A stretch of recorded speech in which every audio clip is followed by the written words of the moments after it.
छोटे से गांव धनपुर में एक मेहनती और होशियार लड़की रहती थी। नाम था नेहा। नेहा पढ़ाई में बहुत तेज थी।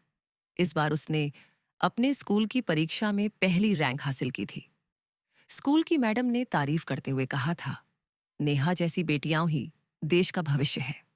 लेकिन उस दिन नेहा के घर में खामोशी थी। वो दिन उसका जन्मदिन भी था। माँ पुराने बर्तनों को साफ कर रही थी और पापा चुपचाप बाहर बैठे थे।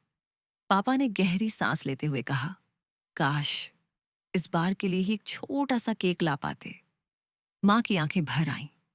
हमारी बेटी टॉप कर गई, जन्मदिन भी है, पर हम कुछ नहीं कर पा रहे। नेहा सब सुन रही थी, मगर उसने कुछ नहीं कहा। वो समझदार थी। वो जानती थी कि माँ पापा की हालत कैसी है। वो बस मुस्कुराकर बोली, मुझे आप दोनों का प्यार ही सबसे बड़ी दावत लगता है। उसी वक्त दरवाजे पर दस्तक हुई। पापा ने दरवाजा खोला। बाहर एक सादा सा आदमी खड़ा था, धूल से भरा हुआ, हाथ में एक छोटी सी थैली। वो बोला, भाई साहब बहुत भूख लगी है, थोड़ा पानी और कुछ खाने को मिलेगा? पापा ने बिना सोचे समझे कहा, आइए बैठिए, माँ थोड़ा खाना निकालो। माँ ने बचे खुचे चावल और अचार उस अजनबी को परोस दिए। वो खाने लगा। फिर उसने नेहा को देखा जो चुपचाप बैठी थी। उसने पूछा, बेटी क्या नाम है, पढ़ती हो?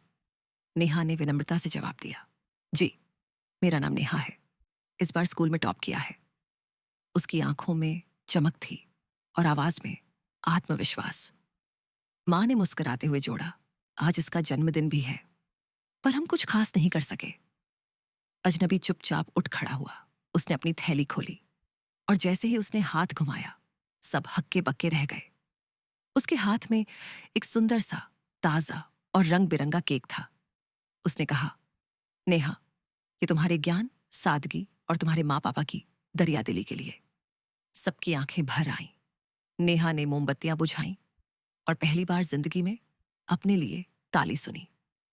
माँ पापा ने उस अजनबी का हाथ थाम लिया, लेकिन जब तक कुछ बोलते, वो मुस्कुराता हुआ जा चुका था। दरवाजे पर बस एक चिट्ठी रखी थी, कभी किसी भूखे को खाना देने से हिचकिचाना मत, वो खुद भगवान भी हो सकता है। इसीलिए कहते हैं, जहां सच्ची मेहनत और इंसानियत होती है, वहां ईश्वर किसी न किसी रूप में आकर खुशियां जरूर लाता है।